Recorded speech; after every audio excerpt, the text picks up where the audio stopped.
నమస్తే, నేను మీ జర్నలిస్ట్ శ్రీనివాస్. ఈరోజు ఆంధ్రప్రదేశ్ వార్తాపత్రికలో వచ్చిన వార్తలను విశ్లేషణ చేద్దాం. ముందుగా సాక్షి పేపర్లో వచ్చిన వార్తలను చూద్దాం. చంద్రబాబు తప్పిదం వల్లే వాల్ డమాల్. పోలవరం డయాఫ్రమ్ వాల్పై సిడబ్ల్యూసికి అంతర్జాతీయ నిపుణుల కమిటీ నివేదిక. 2017-18లో ఈసీఆర్ఎఫ్ డ్యామ్ గ్యాప్ 2లో డయాఫ్రమ్ వాల్ మీదుగా వరద ప్రవాహం. ఆ ప్రభావం డయాఫ్రమ్ వాల్పై పడకుండా ఎలాంటి రక్షణ చర్యలు లేదన్న కమిటీ. వరదల ఉధృతికే డయాఫ్రమ్ వాల్ 693 మీటర్ల పొడవున దెబ్బతిన్నట్లు స్పష్టీకరణ.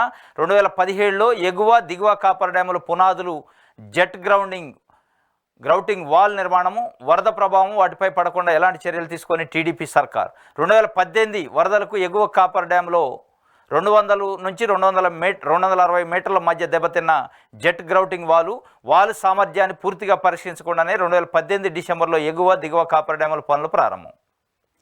వాటిని పూర్తి చేయలేకే చివరకు ఇరువైపులా ఖాళీ ప్రదేశాలు వదిలేసిన నాటి బాబు ప్రభుత్వం ఎగువ దిగువ కాపర్ డ్యాముల ఖాళీ ప్రదేశాల గుండా కుచించుకుపోయి ప్రవహించిన గోదావరి.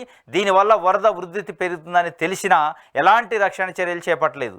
దాంతో 2019 వరదలకు ప్రధాన డ్యామ్ నిర్మాణ ప్రాంతంలో ఇసుకెత్తిన్నెల కోతకు గురై విధ్వంసం. డయాఫ్రమ్ వాల్ కోతకు గురై 693 మీటర్ల పొడవున దెబ్బతిన్న వైనం. కోతకు గురైన దిగువ కాపర్ డ్యాము. ఈ విధ్వంసానికి చంద్రబాబు చారిత్రాత్మక తప్పిదాలే కారణమని గతంలోనే చెప్పిన నిపుణులు. చంద్రబాబు నాయుడు గారి తప్పిదం వల్లనే వాల్ డమాల్ అయిందట. ఏం వాలు? Diaphragm wall. దాదాపు 500 కోట్లు, సుమారుగా 483 కోట్ల రూపాయలు దానిపైన ఖర్చు పెట్టి చంద్రబాబు నాయుడు గారు 2014 నుంచి 19 మధ్యలో పరిపాలనలో ఉన్నప్పుడు, ముఖ్యమంత్రిగా ఉన్నప్పుడు చేసిన ఘనకార్యం ఇది. ఈ ఘనకార్యం మొత్తం నెలలో కొట్టపోయింది. 693 మీటర్ల పొడవున ఈ డయాఫ్రమ్ వాల్ మొత్తం కొట్టపోయింది. దానికి కారణం ఏంది? ఆ డయాఫ్రమ్ వాల్కి ఎగువన దిగువన కాపర్ డ్యాములు కట్టే సందర్భంలో కొంత గ్యాపులు వదిలేశారు. అత్యంత నిర్లక్ష్యంగా, అత్యంత నెగ్లిజెన్సీగా ఆ వాల్స్ మధ్యలో ఏదైతే గ్యాప్ ఉందో ఆ గ్యాప్లోకి తప్పనిసరిగా వరద వచ్చినప్పుడు అక్కడ కుచించుకుపోయి దాంట్లో ఒక వరద పోయి మొత్తం 693 మీటర్లు మొత్తం కొట్టపోయి కొలాప్స్ అయిపోయింది. ఇలా ఒక 483 కోట్ల రూపాయలు గోదావరి వరద పాలు చేసిండి చంద్రబాబు నాయుడు గారు. అందుకే వాల్ డమాల్ అయిందని సాక్షి పేపర్ ఒక వార్త రాసింది. ప్రత్యక్షంగా దానికి సంబంధించిన అన్ని ఆధారాలతో సహా రాసింది. దీంట్లో ఒక అంతర్జాతీయ నిపుణుల కమిటీని వేశారు. అంతర్జాతీయ నిపుణుల కమిటీ పోలవరం డయాఫ్రమ్ వాల్పై ఒక నివేదిక ఇచ్చిందట. ఆ చంద్రబాబు తప్పిదం వలన, అంటే గడిచిన ప్రభుత్వం 2018కి ముందు చేసిన తప్పిదం వలన ఈ డయాఫ్రమ్ వాల్ మొత్తం కుప్పగూలిపోయింది. దానివల్ల ఈ నష్టం జరిగింది అని చెప్పి దీనికి సంబంధించి 2వ పేజీలో ఉంది, చూద్దాం. బాబు తప్పిదం వల్లే వాల్ డమాల్.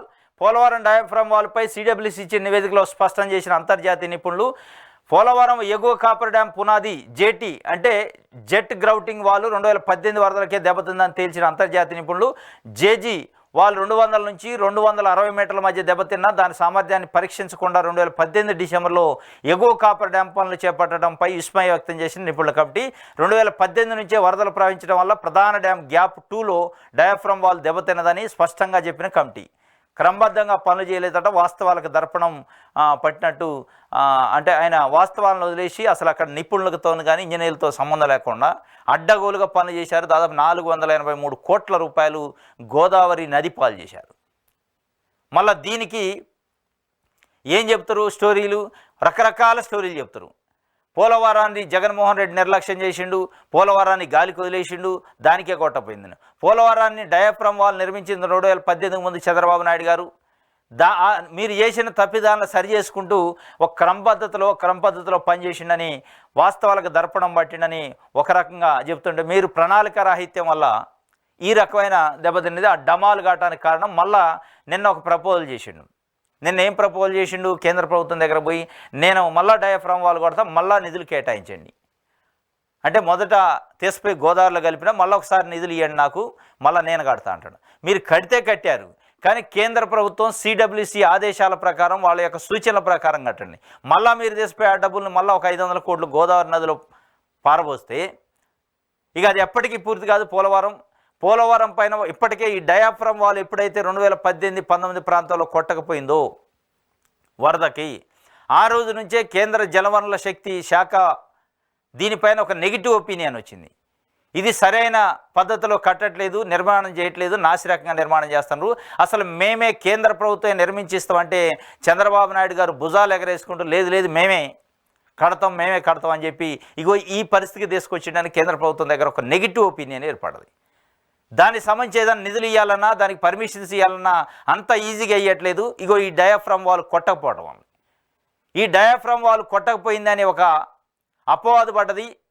ఈ నెగిటివ్ ఇంపాక్ట్ మొత్తం కేంద్రంలో ఉన్న అన్ని మంత్రిత్వ శాఖలు, ప్రధానమంత్రి, హోంమంత్రి, జలవనరుల శాఖ మంత్రి దృష్టిలో ఉంది. కాబట్టి దీంట్లో ఏదో పెద్ద మతలబు జరిగిందని నరేంద్ర మోడీ గారు, అమిత్ షా గారు 2018 తర్వాత చంద్రబాబు నాయుడు గారి పైన దుమ్మెత్తిపోశారు. పోలవరాన్ని ఏటీఎంగా వాడుకుంటూ చంద్రబాబు నాయుడు గారని 2019 ఎన్నికల సందర్భంలో ఎన్నికల ప్రచారంలో మోడీ, అమిత్ షా మాట్లాడారు. చంద్రబాబు నాయుడు గారు పోలవరాన్ని ఏటీఎంగా వాడుకుంటూ అత్యంత అవినీతి పరుడు, అవినీతి చేసినని స్పష్టంగా వాళ్ళు బహిరంగ సభలలో, పబ్లిక్ మీటింగ్లలో చెప్పారు. ఇగో దీన్ని ఉద్దేశించే ఈ డయాఫ్రమ్ వాళ్ళు కొట్టకపోవటం, దానికి సంబంధించి నెగిటివ్ రిపోర్ట్ పోయింది. కొన్ని వందల కోట్ల రూపాయలు గోదావరి నది పాలు చేసిండు.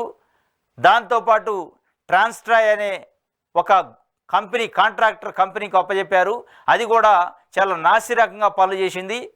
దాన్ని తర్వాత జగన్మోహన్ రెడ్డి గారు వచ్చిన తర్వాత మార్చిండు, మెగా వాళ్ళకి ఇచ్చిండు. ఇప్పుడు అదే మెగాకి ఇవ్వాలని కేంద్ర ప్రభుత్వం కూడా చిత్తశుద్ధితున్నాడు. కేంద్ర ప్రభుత్వం కూడా తప్పనిసరిగా ఇప్పుడు నడుస్తున్న కాంట్రాక్టర్ ఎవరైతే ఉన్నారో ఆయనకి అప్పచెప్పాలని చెప్పారు. అదే మెగా కంపెనీ పైన తెలుగుదేశం పార్టీ అనేక విమర్శలు చేసింది.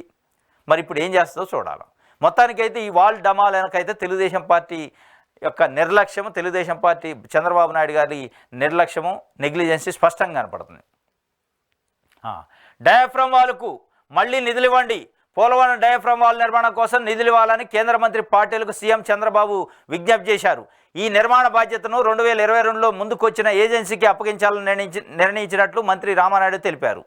డయాఫ్రమ్ వాళ్ళకు మళ్ళా నిధులు ఇవ్వండి, తెసిపోయి గోదావరిలో కలుపుతా అంటున్నా మరి ఏం కానీ కేంద్ర జలశక్తి మంత్రి పాటిల్ని కలిసి డయాఫ్రమ్ వాళ్ళకు మళ్ళీ నిధులు ఇవ్వండి అని అడిగిన బాగుంటుంది. మళ్ళీ నిధులు ఇవ్వండి అంటే ఒకసారి తెసిపోయి గోదావరిలో పోసినా మళ్ళా పోస్తా అని చెప్పినట్ట. అందుకే వాళ్ళు చాలా సూటిగా చెప్పారట జలశక్తి శాఖ మంత్రి. మళ్ళీ మీరు కాంట్రాక్టర్లు ఈ పేసీలు పెట్టద్దు, ఇప్పుడు ఎవరైతే ముందుకు వచ్చారో ఆ కాంట్రాక్టర్కి ఇవ్వండి. మీరు గతంలో ఇచ్చిన కాంట్రాక్టరు నాసిరకంగా పనులు చేయటం వల్లే, మీ నిర్లక్ష్యం వల్లే, మీ లోపాయకారి ఒప్పందాల వల్లనే 500 కోట్ల రూపాయలు సుమారుగా గోదావరి నదిలో పారబోసినట్టయింది. కాబట్టి మా సూచనలు, మా ఆదేశాలు పాటిస్తానంటే మేము నిధులు ఇస్తామని కండిషన్ పెట్టారట. అందుకే ఆయన చెప్పిండు మెగా అనే కంపెనీ గతంలో 2022లో ముందుకు వచ్చింది, దానికి ఇవ్వండి, అప్పుడు పరిశీలిద్దామని చెప్పిండట. తప్పనిసరిగా ఇప్పుడు చంద్రబాబు నాయుడు గారి పరిస్థితి కుడితిలో పడ్డ లెక్క అయింది. ఏదైతే జగన్మోహన్ రెడ్డి తీసుకొద్దాం అనుకున్న కాంట్రాక్టర్ని అనేక రకాలుగా దుమ్మెత్తి పోశారు, విమర్శించారు. మరి మళ్ళీ ఆయనే తీసుకొస్తాను. ఇక్కడ కాళేశ్వరము, మేడిగడ్డ, అన్నారం, సుందిళ్ళ ప్రాజెక్ట్ నిర్మాణం చేసినప్పుడు మెగా పైన దుమ్మెచ్చిపోసింది కాంగ్రెస్ పార్టీ, అంటే తెలుగుదేశం పార్టీ కూడా. పెద్ద ఎత్తున అవినీతి జరిగింది. మరి అదే కాంట్రాక్టర్ని ఇలా తల వంచి తీసుకోవాల్సిన పరిస్థితి వచ్చింది, కేంద్రం కండిషన్ పెట్టింది. కాబట్టి మళ్ళీ నిధులు ఇవ్వండి డయాఫ్రమ్ వాళ్ళకి, ఫస్ట్లో తప్పు చేసినా అని చెప్పినట్టుంది. ఇది ఒక వార్త. పక్కా స్క్రిప్ట్, దోపిడీ కిక్కు, మద్యంలో భారీగా దండుకునేందుకు సర్కారు పెద్దల ఎత్తుగడ, ఎక్సైజ్ శాఖకు మట్టి అంటకుండా ఏపీయుఐఏఎంఎల్ ద్వారా తతంగం, టీడీపీ నేతల లిక్కర్ సిండికేట్కు తలుపులు బార్లా, కన్సల్టెన్సీకి మద్యం విధానం రూపకల్పన బాధ్యత, చంద్రబాబు మార్కు నిబంధనలతో టెండర్ల ప్రక్రియ, అస్మదీయ కన్సల్టెన్సీకి ఎంపికయ్యేలా అర్హత నిబంధనలు, 100 కోట్ల టర్నోవర్ ఉండాలట, 13న టెండర్ నోటిఫికేషన్, 17లోగా బిడ్లు దాఖలు, 4 రోజులే గడువు ఇవ్వడంలో ఆంతర్యం ఏమిటి? ఆంతర్యం ఏముంది? ఇక 13న బిడ్ ఇస్తారు, 17న క్లోజ్, బిడ్ల దాఖలు 4 రోజులే గడువు. ఇది 13వ తారీఖు నోటిఫికేషన్ ఇచ్చి 17 కల్లా బిడ్లు దాఖలు చేయాలట, అంటే క్లోజ్ చేస్తారు ఒక 3 రోజుల్లోనే. దీని వెనక్కున్న ఆంతర్యం ఏంటి అని సాక్షి పేపర్ అడుగుతున్న. ఆంతర్యం ఏంటి అనేది ఇక ఆయనకు సంబంధించిన అస్మదీయులు, ఆయనకు సంబంధించిన బినామీలు, తెలుగుదేశం పార్టీ నాయకులను బాగు చేసే కార్యక్రమం ఈ మద్యం సిండికేట్. జే బ్రాండ్ ఉంది, ప్రజల యొక్క ఆరోగ్యాలు ఖరాబ్ అవుతున్నాయి, మద్యంలో పెద్ద ఎత్తున కుంభకోణం జరిగిందని చెప్తూనే ఇక మీరు మళ్ళీ చేసేది ఆ కథకే వచ్చింది. మళ్ళీ మీరు జనాలకి నొప్పి తెలవకుండా సూది గుచ్చే కార్యక్రమం చేస్తారు. మద్యం అనే సూది జనాలకు నొప్పి తెలవకుండా, నొప్పి అంటే ఏం తెలవకుండా ఇది మద్యం అనే పాలసీని తీసుకొస్తున్నారు. ఈ మద్యం పాలసీ పేరుతోనే ఎక్కడా కూడా మట్టి అంటకుండా టీడీపీ నేతలు లిక్కర్ సిండికేట్ కన్సల్టెన్సీ పెట్టారట. ఎవరిని పెట్టాలి, ఎట్లా పెట్టాలి దానికి. అంటే ప్రభుత్వం, ప్రజలు ఎన్నుకున్న ప్రభుత్వం ఎటుపోయింది, కన్సల్టెన్సీ అయింది. ఈ కన్సల్టెన్సీ ఎవరు, ఈ కన్సల్టెన్సీ సిఫార్సుల్ని క్యాబినెట్ ఎట్లా ఆమోదిస్తుంది అనేది ఇప్పుడు పెద్ద ప్రశ్న. ఇంకోటి, ఆన్లైన్లో కాకుండా బిడ్ దాఖలకు స్వయంగా రావాలనడంలో మతలబ్ ఏంటి? మతలబ్ ఏమీ లేదు. తెలుగుదేశం పార్టీ నాయకుల సిండికేట్లకి మద్యం దుకాణాలు, మద్యం వ్యాపారం రాష్ట్రంలో కట్టబెట్టే ప్లాను. ఆన్లైన్లో లేదట, కాకుండా బిడ్ దాఖలకు స్వయంగా అంటే మాన్యువల్గా రావాలట. చంద్రబాబు నాయుడు గారు పదే పదే చెప్తాడు, నేను ఇసుక బుకింగ్ని ఆన్లైన్లో పెట్టినా, లేదా ఇంకోటి ఆన్లైన్లో పెట్టినా, రేషన్ షాపులు ఆన్లైన్ చేసిన, అసలు సాఫ్ట్వేర్ ఇండస్ట్రీకి ఆన్లైన్ సిస్టమ్ని తీసుకొచ్చింది సృష్టికర్తను నేను అంటాడు. మరి మద్యం ఇప్పుడు ఇవాళ మనం 2024లో ఉన్నాం, అన్ని వ్యవస్థలు ఆన్లైన్కి పోయినాయి.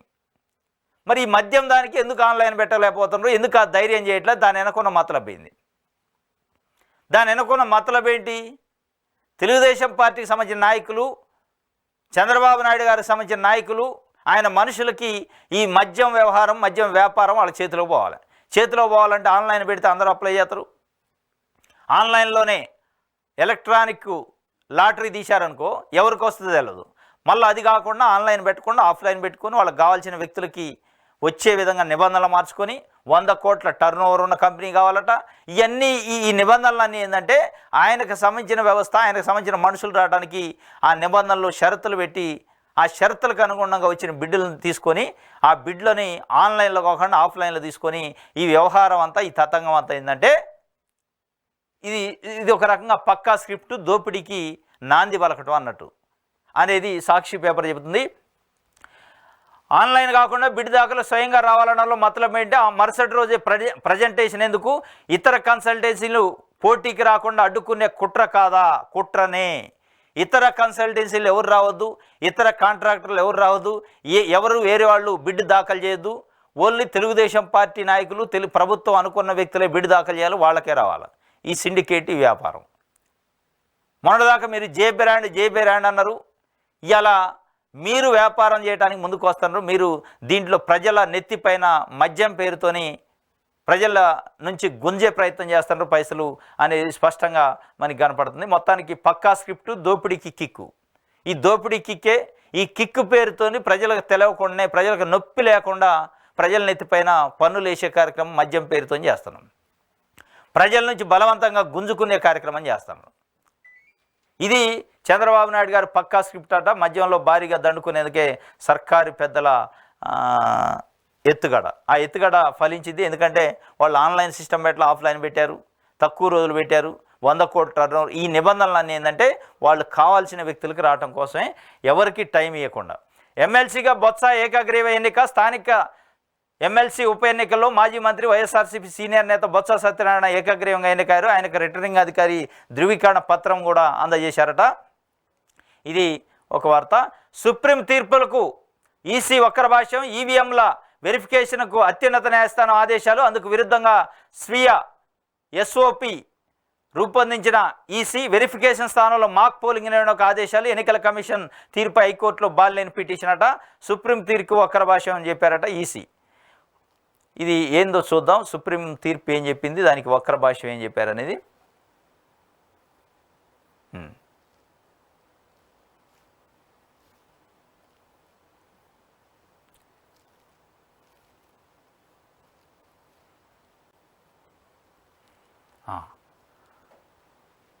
ఈవీఎంల వెరిఫికేషన్కు అత్యున్నత న్యాయస్థానం ఆదేశాలు. అందుకు విరుద్ధంగా స్వీయ ఎస్ఓపి రూపొందించిన ఈసీ వెరిఫికేషన్ స్థానంలో మాక్ పోలింగ్ నిర్వహణకు ఆదేశాలట. ఏంది ఇది? సుప్రీంకోర్టుకు పోయారు వైఎస్ఆర్సీపీకి సంబంధించిన కొంతమంది అభ్యర్థులు. పెద్ద ఎత్తున ఈవీఎంల్లో అవకతవకలు జరిగినాయి, మ్యానిపులేషన్ జరిగినాయి, కాబట్టి రిజల్ట్ ఈ రకంగా వచ్చింది, కాబట్టి మాకు వాటిని వెరిఫికేషన్ చేసుకునే అవకాశం ఏంటి, ఈవీఎంలని కొన్ని శాంపిల్గా అని అడిగారు. సుప్రీంకోర్టు కూడా చెప్పింది, ర్యాండమ్గా కొన్ని బూతుల్లో ఏ అభ్యర్థి అయితే పిటిషన్ వేసిండో, ఏ అభ్యర్థి అయితే అభ్యంతరాలు తెలుపుతుండో ఆ అభ్యర్థి కోరుకున్న బూతులలో ఒక 10%, 5% బూతుల్లో టోటల్గా ఉన్న కాన్స్టిట్యున్సీలో ఉన్న బూతులలో కొన్ని ఈవీఎంలో ఒక 5% వరకు ర్యాండమ్గా అభ్యర్థి కోరుకున్న బూతులలో మీరు వెరిఫికేషన్ చేయండి. ఈవీఎంకి వీవీపీ ప్యాడ్ స్లిప్పులకి వెరిఫికేషన్ చేసి కంపేర్ చేసి చూపించండి. తేడాలు లేకపోతే ఓకే, తేడాలు ఉంటే అప్పుడు అనుమానాలు నిజమే అని చెప్పాల్సి వస్తుందని సుప్రీంకోర్టు చెప్పింది. కానీ ఎన్నికల కమిషన్ ఏం చేస్తుంది? దానికి కావాల్సిన ఫీజు కూడా అభ్యర్థులు పే చేశారు. కానీ ఎన్నికల కమిషను దీని వెనక పెద్ద కుట్ర ఉన్నట్టు మతలబు ఉన్నట్టు అర్థమవుతుంది వాళ్ళు చేసే వ్యవహార శైలిని చూస్తే. లేదు మేము వెరిఫికేషన్ చేయం, మేము మాక్ పోలింగ్ చేస్తాం, మాక్ పోలింగ్ చేసి చూపిస్తాం. మాక్ పోలింగ్ ఎప్పుడు చేస్తారు? పోలింగ్ జరగక ముందు చేసేది మాక్ పోలింగ్. పోలింగ్ అయిపోయింది, రిజల్ట్ వచ్చింది, అవి స్ట్రాంగ్ రూములలో ఉన్నాయి, ఇవాళ దాన్ని సేఫ్ జోన్లో స్టోర్ చేసి పెట్టారు. ఇప్పుడు మాక్ పోలింగ్ ఏంది? మాక్ పోలింగ్కి ముందు, అంటే ఇక పోలింగ్ స్టార్ట్ కావడానికి ముందు ఆ మిషన్లో ఏమున్నాయి అని చెప్పడం కోసం కొంతమంది అందరు పార్టీ ఏజెంట్లను కూర్చోబెట్టి మాకు పోలింగ్ చేస్తారు. తలా ఒక 10-5 ఓట్లు వేయించి ఎవరెవరికి వేశారు, మీరు వేసిన ప్రకారం పడ్డాయా లేదో చూపిస్తారు. దాన్ని మాక్ పోలింగ్ అంటారు. ఇదంతా ఎన్నికలు జరగడానికి ముందు చేసే కార్యక్రమం చేస్తారు. కానీ ఎన్నికలు పూర్తయి రిజల్ట్ పూర్తయిన వ్యవహారానికి చేసినట్టు లేదు. వీటన్నిటికీ అనుమానాలు వస్తున్నాయి, ఇవన్నీ చర్యలు చేస్తాయి. సుప్రీంకోర్టు చెప్పింది మీరు 5% మంది ఈవీఎంలు, 5% ఈవీఎంల్లో వాళ్ళు కోరుకున్న దగ్గర కోరుకున్న పోలింగ్ నెంబర్లలో ఈవీఎంలు ఓపెన్ చేసి చూపించండి, దానికి వచ్చిన వీవీప్యాడ్లు స్లిప్పుల్ని చూపించండి, కంపేర్ చేయండి అని చెప్తే మీకెందుకు భయం అవుతుంది, మీకెందుకు ఇబ్బందికరమైన పరిస్థితి వస్తుంది అంటే దీని వెనక ఏదో మతలబు జరిగింది, దీని వెనక ఏదో అవకతవకలు జరిగినాయి. ఈవీఎంల మార్పిడి అన్న జరిగి ఉండాలి, ఈవీఎంలని హ్యాక్ చేసి అన్న ఉండాలి. ఏదో మొత్తానికి పెద్ద ఎత్తున కుట్ర జరిగింది, కుంభకోణం జరిగింది. కుంభకోణం బయటకు వస్తుందనే భయంతోనే మొత్తం సుప్రీంకోర్టు జడ్జిమెంట్ని తప్పుదోవ పట్టిస్తుంది ఎలక్షన్ కమిషన్, రాష్ట్రంలోని ఎలక్షన్ కమిషన్ అధికారులు. దానిపైన బాలినేని శ్రీనివాసరెడ్డి ఒంగోలు అభ్యర్థి ఆయన ఎల్లుండి హైకోర్టుకు పోయింది. మళ్ళీ ఇదేంది, సుప్రీంకోర్టు ఒకటి చెప్తే వీళ్ళు ఒకటి చేస్తున్నారు. కాబట్టి తప్పనిసరిగా మాక్ పోలింగ్ కాదు, మాకు కావాల్సింది వెరిఫికేషన్ కావాలి, మాకు చూపించాలి. మేము కోరుకున్న బూతుల్లో ఎన్ని ఓట్లు పడ్డాయి, ప్యాడ్ స్లిప్పులు ఎన్ని ఉన్నాయి అనేది కంపల్సరీగా చూపించాలి. పోలింగ్ రోజుకి ఈ రోజుకి ఓట్ల శాతం ఎంత పెరిగిందో కూడా మేము క్రాస్ చెక్ చేసుకుంటాం అన్నారు.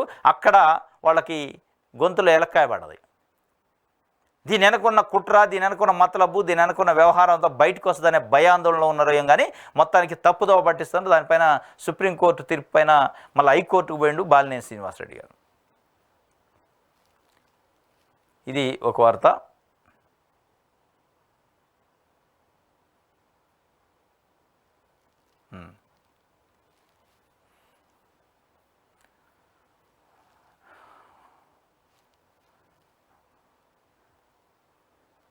ఓకే,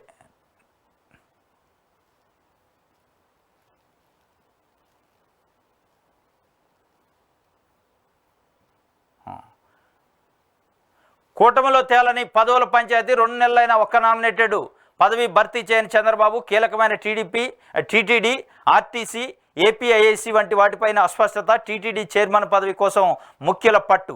3 పార్టీల మధ్య అవగాహన కుదరకపోవడమే కారణమట. కూటమిలో తేలని పదవుల పంచాయతీ తేలింది, తేలపోయింది. కానీ రైతులకు ఇస్తున్న రైతు భరోసా, తల్లికి వందనం ఇట్లాంటి స్కీముల పైన పంచాయతీ తేలండి. ఫస్ట్ మీ పంచాయతీ తేలినా తేలపైన ప్రజలకు పెద్ద సంబంధం లేదు.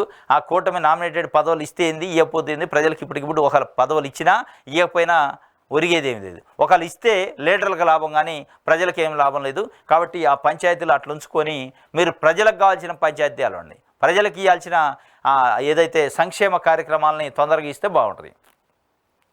మీరు ఆ పంచాయతీలు పెట్టుకొని దీన్ని గాలి గోలిస్తే ప్రజలకు ఇచ్చిన హామీలని.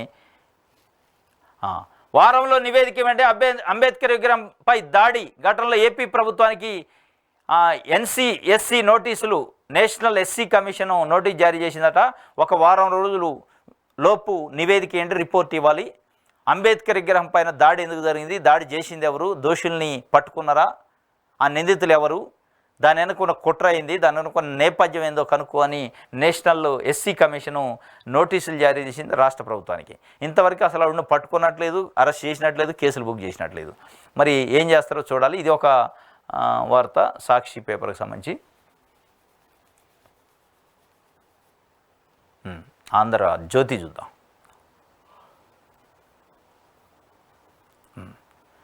పెట్టుబడుల సాధనకు ప్రత్యేక టాస్క్ ఫోర్స్ చైర్మన్గా చంద్రబాబు, కో చైర్మన్గా టాటా గ్రూప్ అధినేత చంద్రశేఖరన్.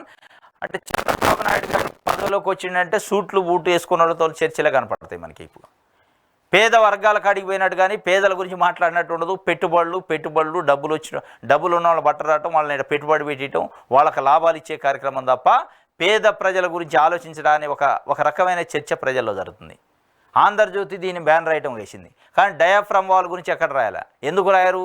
ఆంధ్రజ్యోతి అనేది తెలుగుదేశం పార్టీ పత్రిక, పచ్చ పత్రిక అని పేరు పడది. ఇగో ఇందుకే డయాఫ్రమ్ వాల్ గురించి చంద్రబాబు నాయుడు గారు ఒక ముఖ్యమంత్రిగా వెళ్ళి కేంద్ర జలశక్తి శాఖ మంత్రి కలిసి మాకు మళ్ళీ ఒకసారి డయాఫ్రమ్ వాల్కి నిధులు ఇవ్వండి అని అడిగారు. అది వార్త లేదు ఇవాళ. ఎందుకు? వాస్తవంగా వేరే విషయాలు అయితే పెద్ద బ్యాన్ రైటర్ తాటికాయ లాంటి అక్షరాలతో ఉండే చంద్రబాబు నాయుడు గారు ఢిల్లీ పోయిండు, రాష్ట్రానికి రావాల్సిన నిధుల గురించి డిమాండ్ చేసిండు, అడిగిండు అనేది. మరి ఈ నిధులే కదా, ఇది అడిగింది కూడా నిధులేగా. ఎందుకు రాయలేదు అంటే ఈ డయాఫ్రామ్ వాల్ వెనకున్న డమాల్ కథ చంద్రబాబు నాయుడు గారు చేసింది. దీని వెనకున్న బొక్క అంతా పెట్టింది చంద్రబాబు నాయుడు గారే.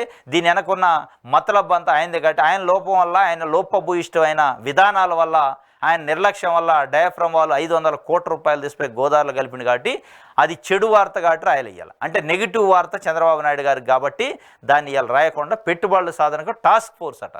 ప్రత్యేక టాస్క్ ఫోర్స్ చేయాల్సింది మీరు పెట్టుబడిదారులు, పెత్తందారుల కోసం కాదు. పేద ప్రజల్ని పేదరికం పోవటానికి టాస్క్ ఫోర్స్ వేయండి. దానికి టాస్క్ ఫోర్స్ వేసి ఎట్లా పేదరికాన్ని నిర్మూలించాలి, పేదలను ఎట్లా పైకి తేవాలనే విషయం పైన టాస్క్ ఫోర్స్ వేస్తే బాగుంటుంది. కానీ పెట్టుబడిదారులను ఎట్లా బాగు చేయాలి, పెట్టుబడిదారులు ఇక్కడ వచ్చి ఎక్కడెక్కడ కంపెనీలు పెట్టుకోవాలి, వాళ్ళ లాభాలు ఎట్లా గడించాలనే దానికోసం టాస్క్ ఫోర్స్ వేసి దానికి చైర్మన్ చంద్రబాబు నాయుడు గారట. మళ్ళా ఏంది కో చైర్మన్ ఏమో టాటా గ్రూపు అధినేత. టాటా గ్రూప్కి ఆంధ్రప్రదేశ్కి సంబంధం ఏంది? టాటా గ్రూప్కి ఆంధ్రప్రదేశ్లో పెట్టుబడులకు సంబంధం ఏంది? ఆయన్నే చైర్మన్గా చేయడానికి కారణం ఏంది? అనేక మంది పెట్టుబడిదారులు వస్తారు, కానీ ఈయన ఒక్కడనే చైర్మన్ చేయటం, కో చైర్మన్ చేయటం ఏంది? మొత్తానికైతే చంద్రబాబు నాయుడు గారు పెట్టుబడిదారులతోని, పెత్తందారులతోని, పెద్ద పెద్ద బడాబాబులతోని అంటగాగుతాడు తప్ప పేద ప్రజల గురించి ఆలోచిస్తారా లేదా అనేది పెద్ద ఎత్తున అనుమానాలు ఉన్నాయి. గతంలో అదే జరిగింది, మళ్ళీ కూడా మారిండేమనుకున్నారు కానీ మార్పు చెందినట్లేదు. రోజు సూటు బూట్లతోనే ఫోటోలు వస్తున్నాయి. టాస్క్ ఫోర్స్ వేశారట. మీరు వేయాల్సిన టాస్క్ ఫోర్సు రైతుల గురించి, మహిళల గురించి, విద్యార్థుల గురించి, పేదల గురించి, విద్యా వ్యవస్థ గురించి, వైద్య వ్యవస్థ గురించి వేయండి. ఇక్కడ ఉన్న 5 కోట్ల మంది ప్రజల యొక్క పేదరికం పోవటానికి, ప్రజల బాగు చేయడానికి, వాళ్ళ ఆర్థిక ఉన్నతిని పెంచడానికి, వాళ్ళ జీవన ప్రమాణాలు పెంచడానికి మీరు టాస్క్ ఫోర్స్ చేయాలి. కానీ మీ టాస్క్ ఫోర్సు వేరే రాష్ట్రం నుంచి వచ్చే డబ్బులు ఉన్న వాళ్ళు, పెట్టుబడి పెట్టే వాళ్ళ కోసం, పెట్టుబడిదారుల కోసం టాస్క్ ఫోర్స్ చేస్తున్నారు. ఇది ఏమాత్రం ప్రజలకు ఉపయోగపడేది కాదు. మీరు అనొచ్చు ఉద్యోగాలు వస్తాయి, మేము యువతకు ఉపాధి ఉద్యోగాలు కల్పించడానికి పట్టుకొస్తున్నాం, వాడిని కాళ్ళు పట్టుకొని చేతులు పట్టుకొని ఎక్కిన మెట్టి ఎక్కకుండా దిగిన మెట్టి దిక్కకుండా తెస్తానా అంటావు. ఎవడి కోసం కావాలా పెట్టుబడులు? ప్రజలను ఎత్తిన పన్నులు వేయటానికి, ప్రజలను ఎత్తిన ట్యాక్సులు వేయటానికి వాడు వచ్చి లాభం లేకుండా అది చేయరు కదా. దాని బదులు ఇక్కడున్న యువతకి ఉపాధి కల్పించండి. ఇక్కడున్న యువతే కంపెనీలు పెట్టుకుంటాడు చేయండి. ఇక్కడున్న యువతే కంపెనీలు పెట్టి మన యువతకి మన వాళ్ళే ఉపాధి కల్పించడాలు, ఉద్యోగాలు ఇచ్చేటట్టు అవకాశాలు కల్పించండి. దానికి బ్యాంక్ షూరిటీసా రకరకాలు ఇప్పించండి. కొన్ని వందల వేల కోట్ల రూపాయలు మీరు ఎక్కడెక్కడి నుంచి అప్పులు తెస్తున్నారు. ఆ అప్పులు ఏదో మన దగ్గర ఉన్న స్కిల్డ్ యువత ఉన్నారు, అనేక మంది నైపుణ్యం ఉన్నవాళ్ళు ఉన్నారు ప్రతి ఒక్కొక్క రంగంలో. ఆ నైపుణ్యానికి తగ్గట్టు వాళ్ళకే చిన్న చిన్న కంపెనీలు పెట్టించి వాళ్ళకే మనం ఉపాధి ఇవ్వగలిగితే మన ఉద్యోగాలని మన వాళ్ళే క్రియేట్ చేస్తారు, మన వాళ్ళే ఇస్తారు. ఎవడో ఇచ్చేది ఏంది ఉద్యోగాలు? వాడికి మనం పెట్టుబడులు పెట్టే అవకాశం ఏంటి? ఇక్కడ భూమి వేయటం ఏంది? ప్రభుత్వం వనరులన్నీ వాళ్ళకి అప్పచెప్పటం ఏంది? వాడు మనమే రేపు పెత్తనం చేయటం ఏంది? అంటే వాడు ఇస్తే మనం తీసుకునేటట్టుంది, కానీ మనమే ఇవ్వాలి, మనమే తీసుకోవాలి. ఇచ్చేవాడు మనవుడే ఉండాలి, తీసుకునేవాడు మనవుడే ఉండాలనే సిద్ధాంతం వదిలేశారు చంద్రబాబు నాయుడు గారు. ఎవడు మోచేతి కింద నీళ్లు తాగే పద్ధతికి మన యువతను దేశపోయే పరిస్థితికి వచ్చింది. దానికోసం ఒక టాస్క్ ఫోర్స్ వేసిండు.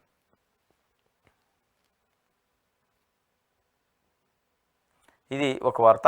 ఆటవిక రాతలట ఏంది? ఐఏఎస్ ఐపీఎస్లకు అవమానమట, 2 నెలలుగా పోస్టింగ్ ఇవ్వలేదట అంటూ ఏడుపు. 5 ఏళ్లలో జగన్ చేసిన నిర్వాహకం ఏంటి? చెప్పింది వినకుంటే శంకరగిరి మాన్యాలే అన్నా అంటూ సీఎస్గా ఉన్న ఎల్వీని ఏం చేశారు? 15 మంది ఐఏఎస్లు ఐపీఎస్లు నెలలపాటు వెయిటింగు. సీనియర్ ఐపీఎస్ ఏబీపై 5 ఏళ్లు కక్ష సాధింపే. ఇది అసలు మొత్తం ఆటవిక రాతలు అని ఆంధ్రజ్యోతి ఎందుకు రాసిందంటే, గతంలో senior IPS officer AB Venkateswara Rao గారిని ఎట్ట వేధించారు, ఈయన బాధ అంతా అది. ఆంధ్రజ్యోతి బాధ అంతా ఏంటంటే ఏబీవీ వెంకటేశ్వరరావు, సాయి ప్రసాద్ లేదంటే వాళ్ళ సామాజిక వర్గానికి సంబంధించిన అధికారులని ఎట్లా వేధించారు. ప్రజల గురించి రాయరు వార్తలు. ప్రజల గురించి ఆంధ్రజ్యోతి రాయటం మర్చిపోయింది. సామాజిక వర్గం, ఆయనకు సంబంధించిన పార్టీ, ఆయన నచ్చిన పార్టీ గురించే భజన చేయటం తప్ప ఇది మర్చిపోయారు. అంటే ఏబీవీ వెంకటేశ్వరరావును వేధించారు కాబట్టి ఇలా 15 మంది ఐపీఎస్లు వెయిటింగ్లో పెట్టి వాళ్ళ యొక్క అమూల్యమైన సేవలను ఉపయోగించకుండా పక్కన పెట్టడం మంచిది అని ఆంధ్రజ్యోతి చెప్తుంది.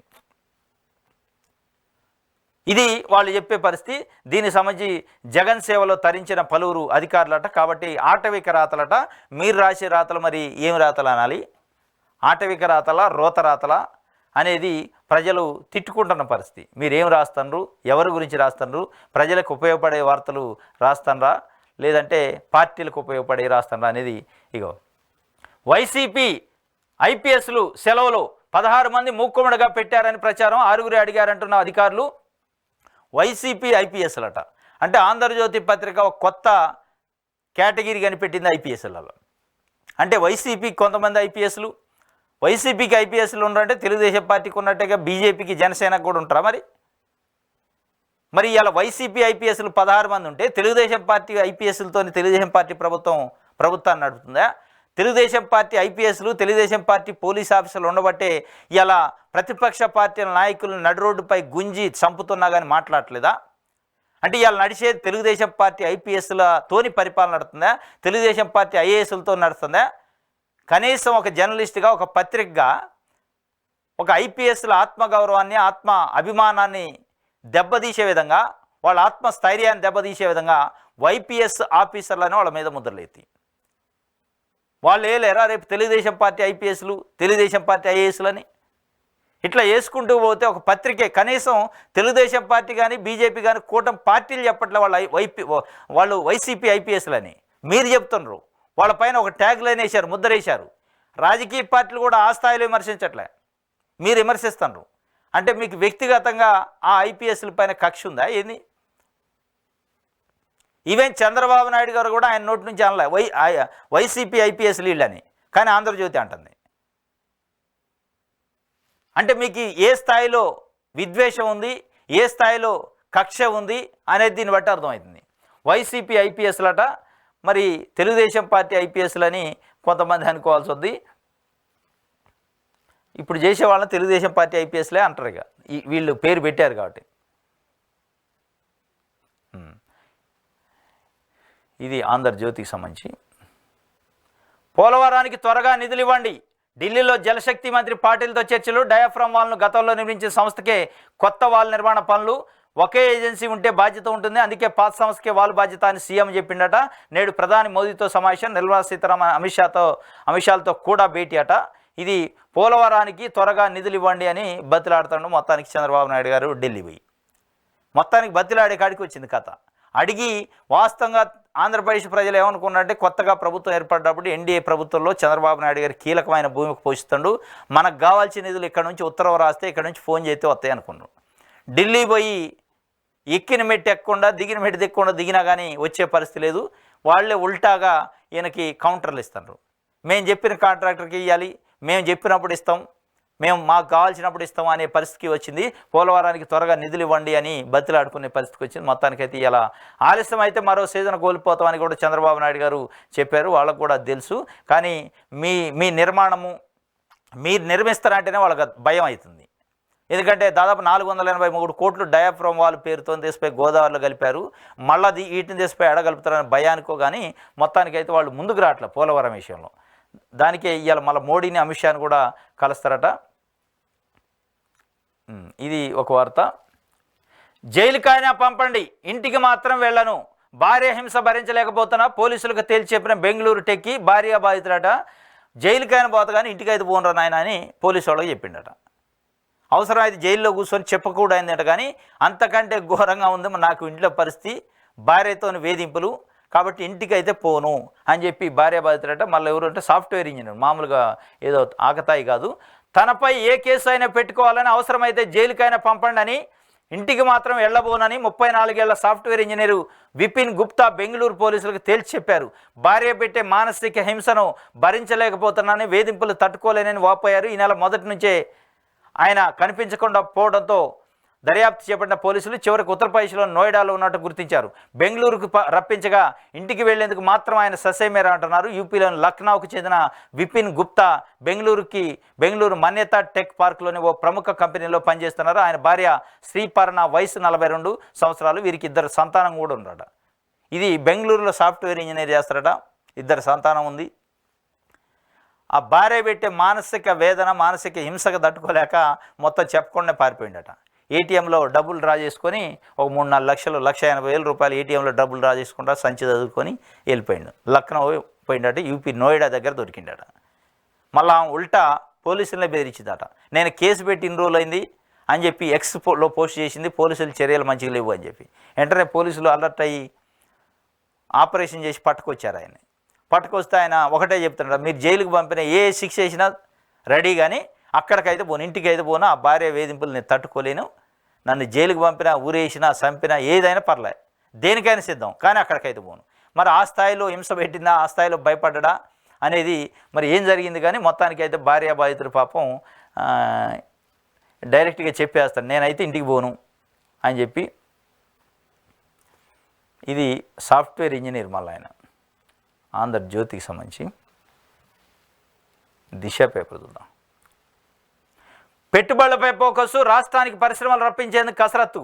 పారిశ్రామికవేత్తలను ఆహ్వానిస్తున్న సీఎం. టాటా గ్రూప్ సంస్థల చైర్మన్తో చంద్రబాబు భేటీ.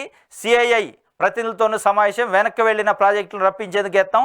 పెట్టుబడులపై ఫోకస్ పెట్టిండట చంద్రబాబు నాయుడు గారు. పెట్టుబడులపై ఫోకస్ పెట్టండి, కానీ దానికంటే ముందు పేదరికం పైన ఫోకస్ పెట్టండి. పేదలకు రావాల్సిన సంక్షేమ పథకాలపైన ఫోకస్ పెట్టండి. ఎస్సీ, ఎస్టీ, బీసీ, మైనారిటీ వర్గాలకు చెందిన బడుగు బలహీన వర్గాలకు చెందిన విద్య పైన ఫోకస్ పెట్టండి. వైద్యం పైన ఫోకస్ పెట్టండి. వాళ్ళకు రావాల్సిన అనేక రకాల నిధులపైన, వాళ్ళకి రావాల్సిన సంక్షేమ పథకాలపైన ఫోకస్ పెట్టండి. నాణ్యమైన విద్య, నాణ్యమైన వైద్యం అందే విధంగా ఫోకస్ పెట్టండి. కానీ మీరు పెట్టుబడులు రావడానికి, పెట్టుబడిదారులు బట్టకు రావడానికే ఫోకస్ పెడితే ఇక్కడ పేదరికం అట్లే ఉంటుంది. పెట్టుబడిదారులు, పెత్తందారులు పెరిగిపోతారు. పేదోడు పేదోడుగానే ఉంటాడు, పెద్దోడు పెద్దోడు అవుతుండు. మీ విధానాల వల్ల మీరు ఏ కాడికి పెద్దోళ్ళని, పెట్టుబడిదారులని, పెత్తదారులని పట్టుకొచ్చే కార్యక్రమం, వాళ్ళని ప్రోత్సహించే కార్యక్రమం, వాళ్ళని మీ నడింట్లో కూర్చోబెట్టుకొని దావతలు చేసుకునే కార్యక్రమం చేస్తున్నారు తప్ప పేదల గురించి, పేదరికం గురించి, పేదల అభిప్రాయం గురించి అడిగే పరిస్థితి లేదు. మీరు ఫోకస్ పెట్టారట. ఈ ఫోకస్ 2000 సంవత్సరం నుంచి ఫోకస్ చూస్తూనే ఉంది. 99, 2000 సంవత్సరం నుంచి చూస్తూనే ఉన్నాం ఈ ఫోకస్. ఈ పెట్టుబడుల ఫోకస్ చూసినాం. కానీ పేదోడు పేదోడుగా ఉండు, పెద్దోడు పెద్దోడు అయిండు. పేదోడు పైకి వచ్చింది లేదు, పెద్దోడు అయింది లేదు.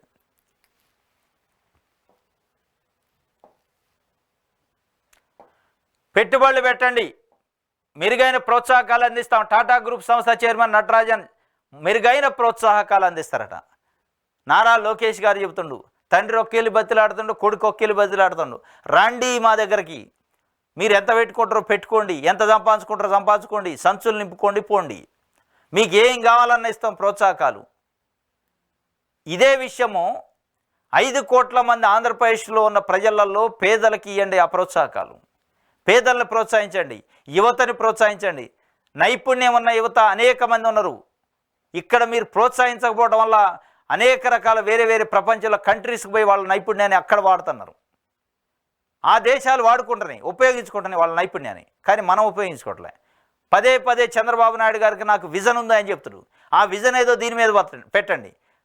ఇక్కడ ఆంధ్రప్రదేశ్లో ఉన్న యువత, నైపుణ్యమైన యువతని మీ ప్రభుత్వాలు ఉపయోగించుకోకపోవడం వల్ల వాళ్ళు America, Australia, Germany, Canada, UK ఇట్లా వెళ్తున్నారు. ఆ యువతని మన దేశంలో, మన ప్రాంతంలో ఉపయోగించుకోండి. వాళ్ళ సేవల్ని, వాళ్ళ నైపుణ్యాన్ని ఉపయోగించుకొని వాళ్ళే ఉద్యోగాలు, ఉపాధి క్రియేట్ చేసే విధంగా మీరు ప్రోత్సహించండి.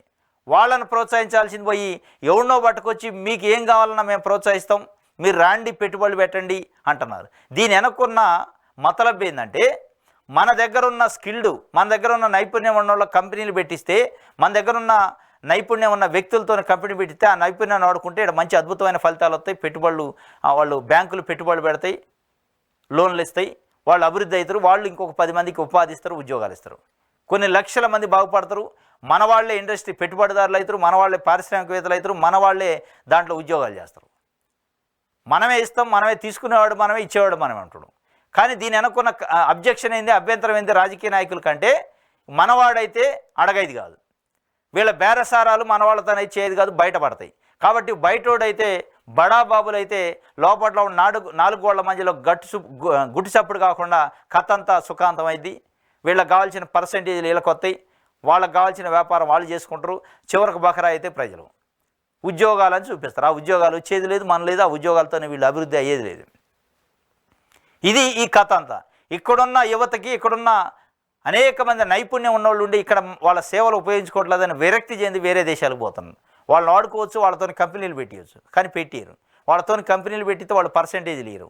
వాళ్ళని పర్సెంటేజ్ అడిగితే వీళ్ళ బతుకంతా బయటపడింది, వీళ్ళ బండారం అంతా బయటపడింది. కాబట్టి ఏ కాడికి సూట్లు బూట్లు వేసుకున్న వాళ్ళని ఎవడో బయటోడు అయితే గుట్టు చప్పుడు కాకుండా సూట్ కేసులు ఇస్తాడు, సూటు బూటు చదువుకుంటాడు, వెళ్తాడు, ప్రజలకు టోపీ పెట్టచ్చు. ఇది కార్యక్రమం. టాటా గ్రూప్ చైర్మన్ నటరాజన్ చంద్రశేఖర్తో రాష్ట్ర విద్యా, ఐటీ, ఎలక్ట్రానిక్ శాఖ మంత్రి నారా లోకేష్ భేటీ అయ్యారు. ముఖ్యమంత్రిని కలిసేందుకు సచివాలయం వచ్చిన ఆయనతో లోకేష్ ప్రత్యేకంగా సమావేశమై రాష్ట్రంలో పెట్టుబడులకు గల అవకాశాలు, ప్రోత్సాహకాలను వివరించారు. వచ్చే 5 ఏళ్లలో యువతకు 20 లక్షల ఉద్యోగాలు కల్పించాలన్నది తమ ప్రభుత్వ లక్ష్యమని, ఇందుకు సహకరించే అన్ని రకాల పరిశ్రమలకు తాము మెరుగైన ప్రోత్సాహకాలు అందిస్తామని చెప్పారు. ఇది కథ. దానికి ముద్దు పేరు వచ్చే 5 ఏళ్లలో 20 లక్షల ఉద్యోగాలు కల్పించాలని మా ప్రభుత్వ లక్ష్యం. దానికి కావాల్సిన అన్ని ప్రోత్సాహకాలు మీకు ఇస్తాం, వచ్చి వ్యాపారం చేసుకోండి, లాభాలు గడించండి. ఈ 20 లక్షల సంగతి తర్వాత. మాది మాకు, మీది మీకు అనే పద్ధతిలో ఉంది తప్ప 20 లక్షలు కాదు, 40 లక్షల ఉద్యోగాలు ఇవ్వగలుగుతారు. మన దగ్గర ఉన్న నైపుణ్యం ఉన్న, స్కిల్ ఉన్న యువత ఉన్నారు. ఆ యువతను మీరు ప్రోత్సహించి వాళ్ళ కంపెనీలు పెట్టుకోవడానికి, రీసెర్చ్ చేయడానికి, పరిశోధన చేయడానికి, పెద్ద పెద్ద కంపెనీలు పెట్టడానికి మీరు అవకాశం ఇస్తే వాళ్ళు 20 కాదు 40 లక్షల ఉద్యోగాలు క్రియేట్ చేస్తారు. మన సంపద మన దగ్గరే ఉంటుంది, మన పెట్టుబడి మన దగ్గరే ఉంటుంది. ఇవాళ మీరు చేసే వ్యవహారం ఏంది? ఎవడో వచ్చి పెట్టుబడి పెడతాడు, వాడి సంపద పెరిగిద్ది, ఎక్కడో పోతాడు. మన దగ్గర ఉన్న మన ప్రజలపైన సంపాదించిన సంపదను తీసుకుపోయి వేరే దగ్గర పెడతారు. అదే మనోడే పెడితే మన సంపద మన దగ్గరే ఉంటుంది, మన ఉద్యోగాలు మన దగ్గరే ఉంటాయి, మన ఆస్తి మన దగ్గరే ఉంటుంది. కానీ అది చేయరు. ఇది దిశ పేపర్కి సంబంధించి ఆంధ్రప్రభ చూద్దాం. పోలవరం పట్టించుకోండి, డయాఫ్రామాల్ తప్పిదం గత ప్రభుత్వాందే, జలశక్తి శాఖ మంత్రి సిఆర్ పాటిల్తో సీఎం చంద్రబాబు నాయుడు భేటీ. ఏ గత ప్రభుత్వం? పోలవరాన్ని పట్టించుకోండి మహాప్రభు అంటుండు. మేం పట్టించుకోరా నాయన, నీ నిర్వాహకం వల్లే డయాఫ్రామ్ వాళ్ళు కొట్టపోయిందని వాళ్ళు అంటున్నారు. గత ప్రభుత్వం అంటే ఏ గత ప్రభుత్వం? మీరు గతంలో ఉన్నప్పుడు ప్రభుత్వమా, లేకపోతే జగన్మోహన్ రెడ్డి గారి ప్రభుత్వం? అంటే మీరు ఏదొచ్చినా జగన్మోహన్ రెడ్డి గారి ఖాతాలో వేయాలి. మీరు చేసిన తప్పిదాలు, మీ వల్ల 400 కోట్లు 450-80 కోట్లు గోదావరిలో కలిసినా అది జగన్మోహన్ రెడ్డి ఖాతాలని వాళ్ళు స్పష్టంగా చెప్తున్నారు. 2018కి ముందు చేసిన నిర్వాహకం వల్లనే పోలవరం డయాఫ్రమ్ వాళ్ళు కొట్టకపోయిందని నిపుణుల కమిటీ, అంతర్జాతీయ నిపుణుల కమిటీ రిపోర్ట్ ఇచ్చింది సిడబ్ల్యూసీకి. అయినా కానీ మీరు పోయి అక్కడ మళ్ళీ బుకాయిస్తున్నారు. ఏపీని కరువు రహితంగా మార్చేది పోలవరమే, అది అందరికీ తెలుసు. కానీ దాన్ని మీరు నిర్మించరు. మీ ఎజెండా వేరే ఉంది. మీ ఎజెండా కాంట్రాక్టర్ల ఎజెండా, మీ ఎజెండా కాంట్రాక్టర్లతో మీకు ఒప్పందాలైన ఎజెండా. అది ఉంటే తప్ప అది ముందుకు పోదు. దానికోసం పోలవరాన్ని పట్టించుకోండి అంటున్నారు. పట్టించుకుంటే నువ్వు వద్దన్నవయ్యాలా? 2014 ముందు వాళ్ళే మేమే పట్టించుకుంటాం, మేమే నిర్మిస్తాం అంటే, లేదు నేనే పట్టించుకుంటాను, నేనే నిర్మిస్తా అంటే, నీకు చేతగాక, నీకు చేవలేక ఇవాళ మళ్ళీ పట్టించుకోండి అంటున్నావు.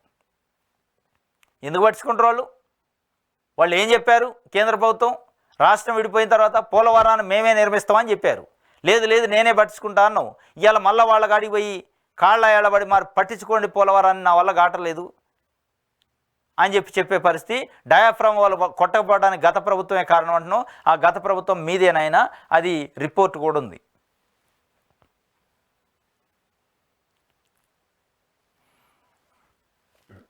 మండలిలో ప్రతిపక్ష నేతగా ఎమ్మెల్సీ బొత్సాట ఏకగ్రీవంగా ఎన్నికైన సందర్భంగా ఒక వార్తని రాసింది. మండలిలో బొత్స సత్యనారాయణ ప్రతిపక్ష నేతగా ఎన్నికయ్యే అవకాశం ఉంది. సీనియర్ లీడరు, ఆయన మాజీ మంత్రిగా పనిచేసిండు. రెడ్ బుక్ మాకు గీటురాయి, రెడ్ బుక్ మాకు గీటురాయి అని లోకేష్ అంటాడు. మరి రెడ్ బుక్ గీటురాయి అయితే రెడ్ బుక్ మరి భారత రాజ్యాంగం ఏంటిది? డాక్టర్ బిఆర్ అంబేద్కర్ రాసిన రాజ్యాంగం ఎవరికి గీటురాయి? మరి అంటే ప్రభుత్వానికి మీరు రాసుకున్న రెడ్ బుక్కే గీటురాయి అయితే ప్రభుత్వంలో ఉన్న అధికారులు, ప్రభుత్వ యంత్రాంగం ఈ రెడ్ బుక్ను పాటించాలన్నా, భారత రాజ్యాంగాన్ని పాటించాలన్నా? వాళ్ళకి పెద్ద కన్ఫ్యూజన్ అయింది. ఎందుకంటే ఒకవైపు లోకేష్ గారు, ఒకవైపు తెలుగుదేశం పార్టీ నాయకులు రెడ్ బుక్ మా గీటురాయి అని చెప్తున్నారు. మరి అధికారులు ఏది పాటించాలి? ఇదే అదే. మరి రెడ్ బుక్కే గీటురాయి అయితే మీరు ఇచ్చిన మేనిఫెస్టో ఏంటిది? అది గీటురాయి కాదా? భారత రాజ్యాంగం ఏంది? అది గీటురాయి కాదా? అంటే మొత్తానికి స్పష్టంగా కనపడుతుంది మనకి. మాకు రెడ్ బుక్కే గీటురాయి అని ఐఏఎస్లకి, ఐపీఎస్లకి, అధికార యంత్రాంగానికి లోకేష్ గారు చెప్పకనే చెప్తున్నారు. అంటే రెడ్ బుక్లో రాసిన పేర్ల వాళ్ళని వేధించండి, కేసులు పెట్టండి, అక్రమ కేసులు, అవసరమైతే ఇబ్బంది పెట్టండి, దేనికైనా రెడీగా ఉండండి అని చెప్తున్నా. మరి ఏం కానీ ఇసుక, లిక్కర్ అక్రమాలపై చర్యలు ఉంటాయి. చట్టాన్ని ఉల్లంఘించిన వారిని వదిలిపెట్టను. ప్రభుత్వాలు మారిన అన్న క్యాంటీన్లు ఉండాలి. చట్టాన్ని ఉల్లంఘించిన వారిని వదిలిపెట్టొద్దు. ఇసుక, లిక్కర్ అక్రమాలపై చర్యలు ఉండాలి, కానీ అది భారత రాజ్యాంగం ప్రకారం ఉండాలి. మీ రెడ్ బుక్ ప్రకారం ఉండొద్దు. అంటే మీరు దాంట్లోనే మతలబు తెలుతుంది. ఇసుక కానీ, ల్యాండ్ కానీ, లిక్కర్ కానీ, ఏ మాఫియా అని శిక్షించండి, కానీ మనకు ఒక రాజ్యాంగం అనేది ఉంది. ఆ రాజ్యాంగం ప్రకారం శిక్షిస్తే మీరు నిజంగానే చర్యలు తీసుకుంటున్నారు. మీరు రెడ్ బుక్ ప్రకారం అదే గీటురాయికి పెట్టుకున్నట్టు అది కక్ష సాధింపైద్ది. అది నిజంగా ఆడ అవినీతి జరిగినట్టు, అక్రమాలు జరిగినట్టు కాదు. మీ రెడ్ బుక్కే గీటురాయి మీరు పెట్టుకున్నారంటే మీరు రాజ్యాంగాన్ని తొంగలో దొక్కే కార్యక్రమం చేస్తున్నారు. కక్ష సాధింపులకే ఈ రెడ్ బుక్ని వాడుకుంటున్నారు అనేది స్పష్టంగా తెలుస్తుంది. తప్పు చేసిన వారు ఎవరూ తప్పించుకోలేరు.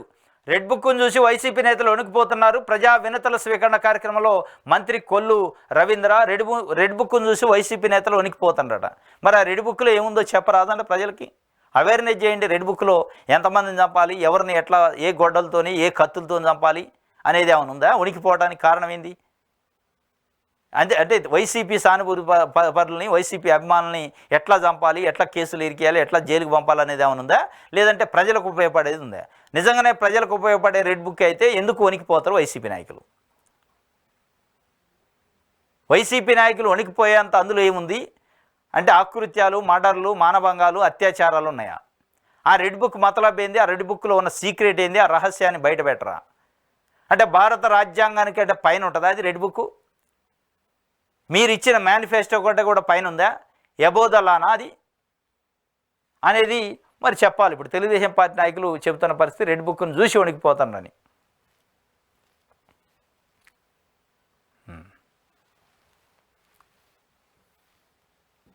ఈనాడు చూద్దాం. డయాఫ్రమ్ వాల్ నిర్మాణం మెగాకే జలశక్తి. కేంద్ర జలశక్తి మంత్రి సిఆర్ పాటిల్తో చంద్రబాబు చర్చలు. ఉమ్మడిగా నిర్ణయం తీసుకోవాలని రాష్ట్ర ప్రభుత్వం అడుగులు. పనిచేస్తున్న గుత్తేదారుకు అప్పగించడం మంచిదన్న కేంద్ర మంత్రి. ఆ నిర్ణయానికి ముఖ్యమంత్రి మొగ్గు చూపకపోతే వాళ్ళు ₹1 ఇయ్యరు. మిమ్మల్ని నమ్మే పరిస్థితి లేదు. వాళ్ళే డైరెక్ట్గా కాంట్రాక్టర్ ఎవరు ఉండాలని నిర్ణయించే స్థాయికి వచ్చిందంటే మీ పైన కేంద్ర ప్రభుత్వానికి ఏ మేరకు విశ్వాసం ఉంది అంటే పోలవరం విషయంలో. ఎందుకంటే డయాఫ్రమ్ వాల్ కొట్టకపోయింది, మేమే నిర్మిస్తామంటే లేదు నేనే నిర్మిస్తా అని సంకలెగరేసి ఇవాళ దాన్ని సంకనాగిచ్చును. కాబట్టి నేను నమ్మరానైనా నేను పక్కన పెట్టి నువ్వే అన్నట్టు సూచనలు సలహాలు చెప్పు, కానీ మా ఆదేశాల ప్రకారమే జరగాలని చెప్పి మరి కేంద్ర జలశక్తి శాఖ మంత్రి చెప్పినట్టు ఒక వార్తని ఈనాడు పత్రిక బ్యానర్ ఐటమ్ రాసింది. మెగా కంపెనీకే డయాఫ్రమ్ వాల్ అట. ఇదే మెగా కంపెనీ పైన దుమ్మెత్తిపోశారు ఇటు కాంగ్రెస్ పార్టీ కానీ అటు తెలుగుదేశం పార్టీ. మళ్ళీ అదే మెగా కంపెనీకి ఇలా దేశపై చేతులు పెట్టాల్సిన పరిస్థితికి వచ్చింది చంద్రబాబు నాయుడు పరిస్థితి. కాబట్టి ఇక ఆయన ఇప్పుడు కేంద్ర ప్రభుత్వాన్ని వ్యతిరేకించే సాహసం కానీ ఆ పరిస్థితి లేదు. ఇది ఒక వార్త. జమ్మూ కాశ్మీర్లో మోగిన ఎన్నికల నగారా. సెప్టెంబర్ 18 నుంచి 3 దశల్లో పోలింగ్ అట. దశాబ్దం తర్వాత జరిగిన ఎన్నికలు. అక్టోబర్ 1న హర్యానా అసెంబ్లీకి ఎన్నికలు. అదే నెల 4న ఫలితాలు. షెడ్యూల్ ప్రకటించిన కేంద్ర ఎన్నికల సంఘం. దీపావళి తర్వాత మహారాష్ట్రలో ఎన్నికలట. 2 రాష్ట్రాల ఎన్నికలకు షెడ్యూల్ ఇచ్చింది హర్యానా అండ్ జమ్మూ కాశ్మీర్. జమ్మూ కాశ్మీర్ ఎన్నికలు 18 సెప్టెంబర్ 18, సెప్టెంబర్ 25, అక్టోబర్ 1న 3 దఫాల్లో ఎన్నికలు ఉన్నాయి. హర్యానాకి ఓన్లీ అక్టోబర్ 1నే 1 దఫాలో ఎన్నికలు. ఈ 4 దఫాల్లో ఎన్నికలు మొత్తం ఈ 2 రాష్ట్రాల ఎన్నికల్ని అక్టోబర్ 4న ఫలితాలు ఉంటాయి. దాని తర్వాత దీపావళి తర్వాత మహారాష్ట్ర అండ్ జార్ఖండ్ ఎన్నికలు కూడా ఉంటాయట. దానికి సంబంధించి నిన్న షెడ్యూల్ విడుదలైంది. మొట్టమొదటిసారిగా 10 సంవత్సరాల తర్వాత జమ్మూ కాశ్మీర్లో ఎన్నికలు జరిగాయి. 2014లో జరిగినాయి. దాని తర్వాత ఎన్నికలు జరగలేదు. మళ్ళీ ఇవాళ 24కి వచ్చినాం. కాబట్టి 370 ఆర్టికల్ని ఎత్తేయటం, రకరకాల పరిణామాలతో అక్కడ ఎన్నికలు జరగలే. కేంద్ర పాలిత ప్రాంతాలని చేయటం, కొన్నిటిని ఇట్లా కొన్ని వ్యవహారాలు జరిగిన వాటి దానిపైన ఇప్పుడు ఎన్నికలు జరిగే పరిస్థితికి వచ్చింది మొట్టమొదటిసారిగా. ఇది ఒక వార్త.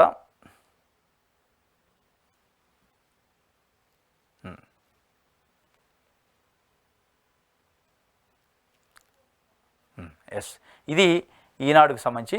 ఇది ఈరోజు ఏపీ వార్తాపత్రికలో వచ్చిన వార్తలకు సంబంధించిన విశ్లేషణ. రేపు తాజా వార్తలతో తిరిగి కలుసుకుందాం. Thank you.